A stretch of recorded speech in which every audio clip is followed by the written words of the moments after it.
안녕하세요. 저희는 비만과 가난이라는 주제로 웨비나 발표를 할 최소연 유연승입니다. 저희가 선택한 도서는요, 박성준 경희대학교 양리학 교수의 비만의 사회학을 기반으로 발표를 준비했습니다.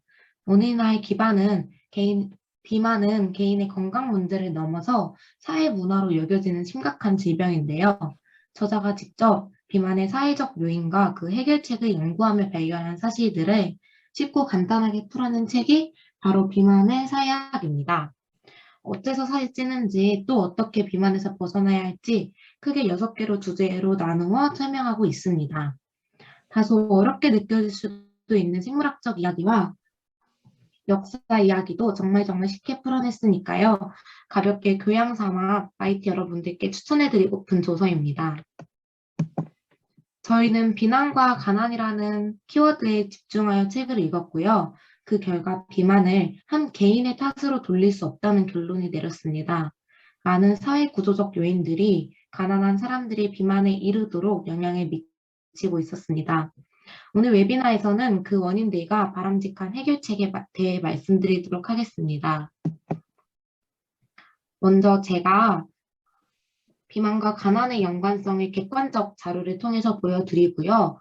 원인들 중 첫 번째 원인인 저비용, 고열량 식사와 두 번째 원인인 운동 부족까지 설명드릴 예정입니다. 이후에 이어서 현승님이 사회적 제재 부족과 식품업계 전략 그리고 해결책까지 말씀해 주실 예정입니다. 저자는 비만의 가난을 먹고 자란다라는 슬픈 역설을 말합니다. 정말 실제로 가난할수록 비만율이 높을까요? 2017년 우리나라의 연구 결과를 보면 진실을 알 수 있습니다.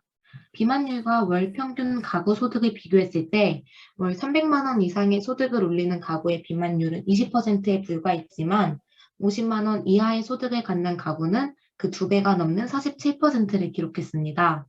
소득 수준별 고도 비만율, 소아청소년 비만율 역시 저소득층이 고소득층보다 확연히 높습니다. 그렇다면 왜 가난한 사람일수록 비만이 되기 쉬울까요? 가난한 사람이 원인일까요? 비만이 단순히 많이 먹고 게을러서 일어난 현상이라면 잘못된 행동을 교정하는 것만으로 전 세계 비만 문제가 해결돼야 됩니다. 하지만 덜 먹고 더 많이 움직인다고 비만 문제가 해결되지는 않습니다. 가난하고 교육을 받지 못한 계층의 비만이 증가하고 있다는 것을 저자는 비만이 사회 경제적 요인의 영향을 받고 있음을 시사하는 강력한 증거라고 말합니다. 실제로 미국의 초기 비만 연구는 사람이 중심으로 진행되었습니다. 하지만 눈에 띄는 변화는 나타나지 않았고 이후 그들은 연구 방향을 사회로 돌립니다. 저자를 포함한 전문가들은 가장 크게 3가지 원인을 지적합니다. 첫째, 저비용 고열량 식사, 둘째, 운동 부족, 그리고 마지막으로 국가 제재 부족입니다.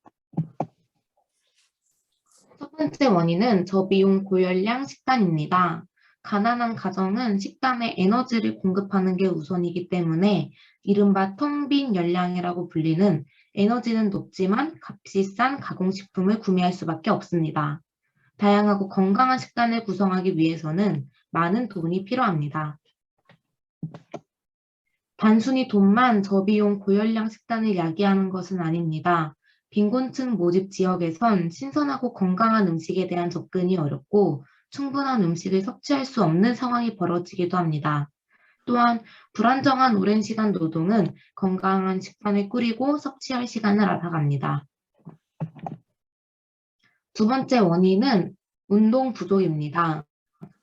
가난한 사람들이 운동을 꺼리고 게으르기 때문일까요? 우선 빈곤층 밀집 지역엔 헬스클럽, 수영장 등과 같은 제대로 된 운동시설이 부족합니다. 운동을 지도할 트레이너도 스포츠클럽도 없습니다. 만약 존재한다 할지라도 그들은 꾸준히 다닐 시간과 돈이 되지 않습니다. 규칙적인 운동엔 규칙적인 시간과 돈이 필요합니다. 또한 한국에는 상대적으로 덜 해당되는 원인이긴 하지만 빈곤층 범죄율도 무시할 수 없습니다. 범죄율이 높은 지역에 사는 사람들은 생존에 꼭 필요한 출퇴근을 제외하곤 불필요한 외출은 피하려는 경향이 있습니다. 동네 산책, 혹은 러닝 같은 기초 운동을 하던 중 사고에 휘말릴 위험이 높기 때문입니다. 그리고 마지막으로 지역 기반 시설에서 필수로 제공해야 할 운동 프로그램이 제대로 구축되어 있지 않은 경우가 많습니다. 심지어 학교 같은 기관에서도 마찬가지로 빈곤층 밀집 지역의 경우 타 지역과 비교했을 때 훨씬 빈약한 운동 프로그램을 운영합니다. 이는 어린아이들의 운동 습관 형성과 관련되어 추후에 소아 비만에도 큰 영향을 미칩니다. 이제 이어서 현승님이 말씀해 주세요. 네, 다음으로는 제가 발표하도록 하겠습니다.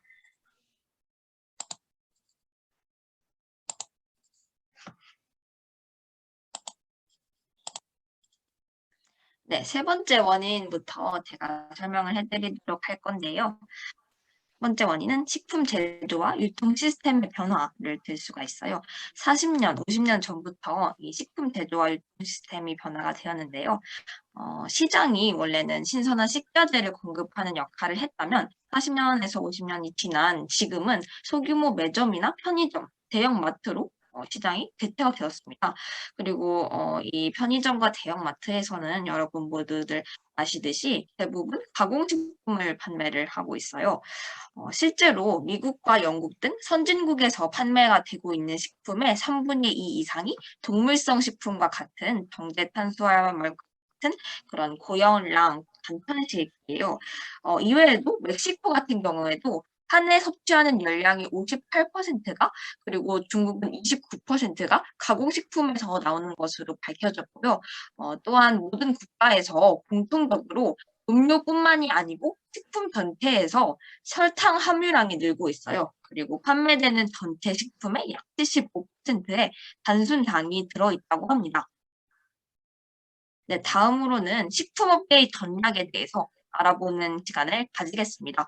식품업계는 어떤 방식으로 비만을 조달할까요?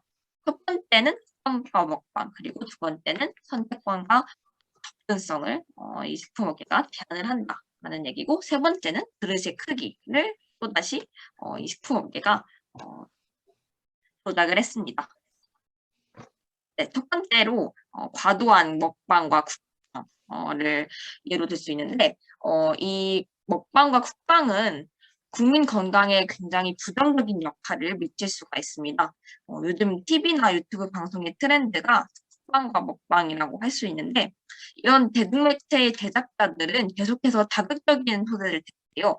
대부분 기름진 음식이라든지 패스트푸드, 인스턴트 식품 같은 게 많이 등장을 하는데 이러한 트렌드가 좀 식탐 문화를 조장하거나 비만을 부추길 수 있기 때문에 굉장히 위험하다고 할 수 있어요.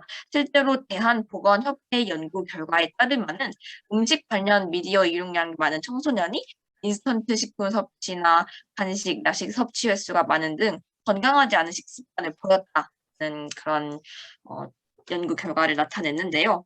10대가 특히 이런 미디어를 모방할 가능성이 크기 때문에 굉장히 위험하다고 할 수가 있습니다.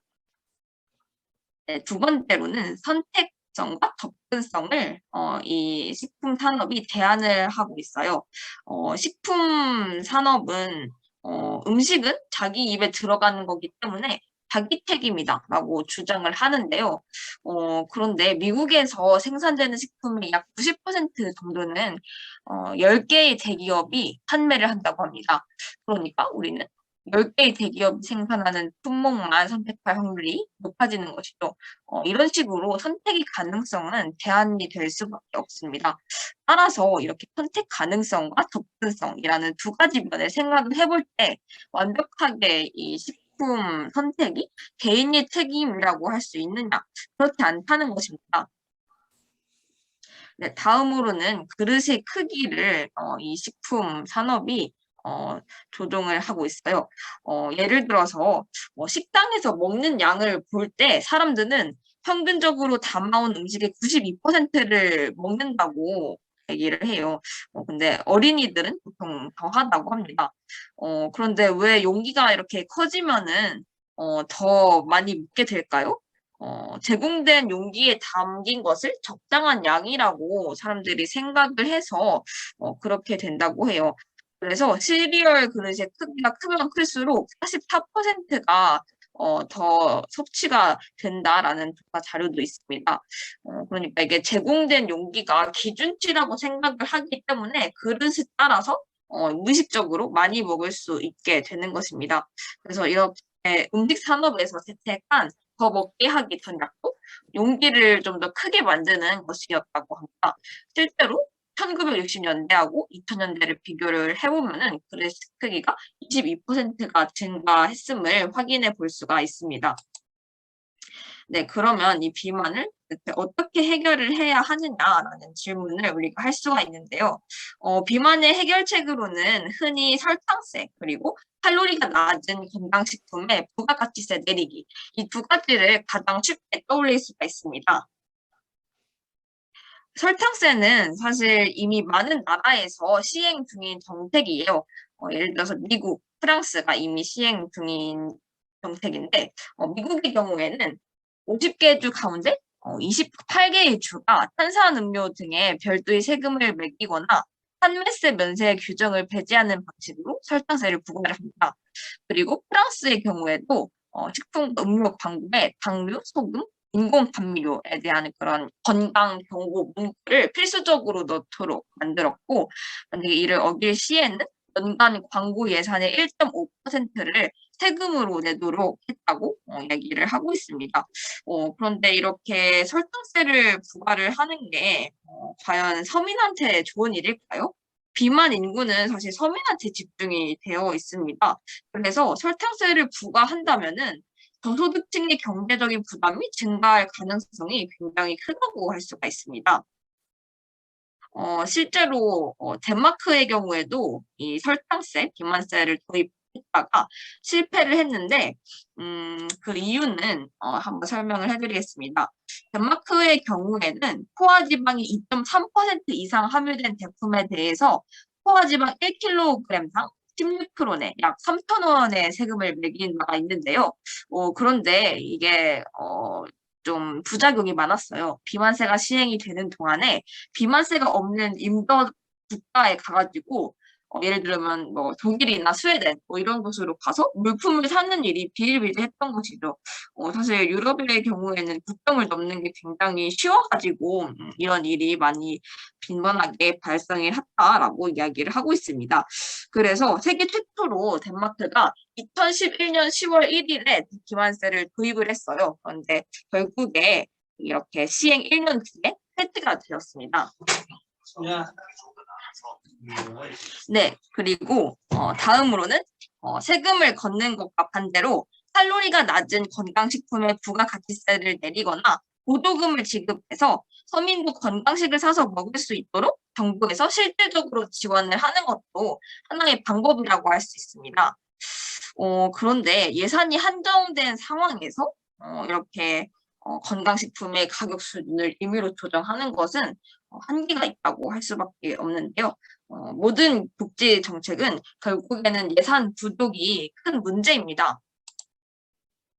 네, 그래서 실질적인 효과를 낼 수 있는 식품 규제 방안이 필요한데요. 결국에는 정부의 적극적인 중재와 개입이 필수적입니다. 그런데 한국의 비만 종합 대책이 현재는 신체 활동 증진 프로그램에 초점을 맞추고 있는 점이 조금 아쉬운 점인데요. 고열량 음식을 섭취하면서 신체 활동만으로 비만을 해결할 수는 없는 법입니다. 따라서 실질적인 효과를 낼 수 있는 식품 규제 방안이 꼭 필요합니다. 네, 그래서 제가 다른 나라들의 사례를 소개를 해드릴 건데요. 영국의 사례를 소개를 해드리겠습니다. 영국의 보건당국은 비만을 영국인들이 당면한 가장 큰 중장기적 건강 위험 요인으로 보고 있습니다. 실제로 비만과의 전쟁을 의욕적으로 영국이 추진을 하고 있는데 영국은 비만을 유발하는 고지방 식품이라든지 고탄수화물 식품의 1+1 판촉을 금지하는 추가 규제책을 내놨습니다. 심지어 음식점에서 청량음료, 콜라의 무료 리필도 금지를 했다라고 이야기를 하고요. 또 고지방, 고당분 식품의 온라인 광고도 금지를 했다고 이야기를 합니다. 네, 이건 아직은 크게 효과를 보고 있지는 않은데 작년에 시행이 된 정책이기 때문에 아직까지는 단기적이라서 단기적인 효과는 아직 지켜봐야 됩니다. 그렇다면은 이미 시행된 나라 중에 가장 성공적인 사례를 한번 보시겠습니다. 가장 성공적인 기만정책 사례로는 칠레를 꼽을 수 있는데, 칠레는 실제로 2014년에 가당음료 과세제도를 도입을 했어요. 이것을 시작으로 점차적으로 기만정책을 강화를 해 나갔습니다. 물론 그 가당음료 과세제도가 앞에서 봤듯이 좀 단점이 있었죠. 그래서 이런 정책을 좀 점진적으로 강화를 했고 다방면의 중재 정책을 시행을 했는데요. 예를 들어서 전체 식음료를 대상으로 위해 성분 전면 경고 표시 제도를 시행을 했습니다. 이게 뭐냐면요. 전면 패키지 면적이 10% 이상 크기에 위해 성분 함유에 대한 경고 마크를 부착을 하는 거예요. 그리고 해당 식음료의 경우에는 마케팅 규제를 실시를 했습니다. 이렇게 칠레는 실제로 소비자들에게 건강식품을 스스로 선택할 수 있는 환경을 조성을 해줬습니다. 그 결과 칠레가 1인당 가당음료 섭취량이 세계 1위 국가였는데 이 제도를 도입을 한 6개월 만에 60%가 감소를 한 것으로 분석이 되었습니다. 이처럼 소비자가 스스로 좋은 식품을 선택하게 하는 그런 환경을 조성하는 것이 굉장히 좋은 방법이라고 할 수가 있겠는데요. 이외에도 소개를 해드릴 정책이 고도비만 치료 지원 정책을 마련하는 것입니다. 그 고도비만 치료에 보험급여를 적용하는 것이 시급한데요. 수술적 치료의 경우에는 2019년부터 보험 적용이 가능한 상황이에요. 보험도 되고 실비 청구도 가능한 상황인데 현재 고도비만의 약물 치료에는 보험급여 적용이 되고 있지 않습니다. 따라서 약물 치료에도 건강보험을 적용하는 방안도 필요할 것이라고 생각을 합니다. 네, 그러면 이것으로 비만의 사회학 발표를 드리겠습니다. 이 책이 비만에 대한 지식과 해결책을 방대하게 서술해 놓았어요. 굉장히 수려한 책이었고 실제로 이 책은 높은 평가를 받고 있는 경희대학교 후머니타스 교양 강의를 글로 옮겨놓은 책이라고 합니다. 네, 모두 일독하시기를 권하면서 발표를 마치도록 하겠습니다. 감사합니다.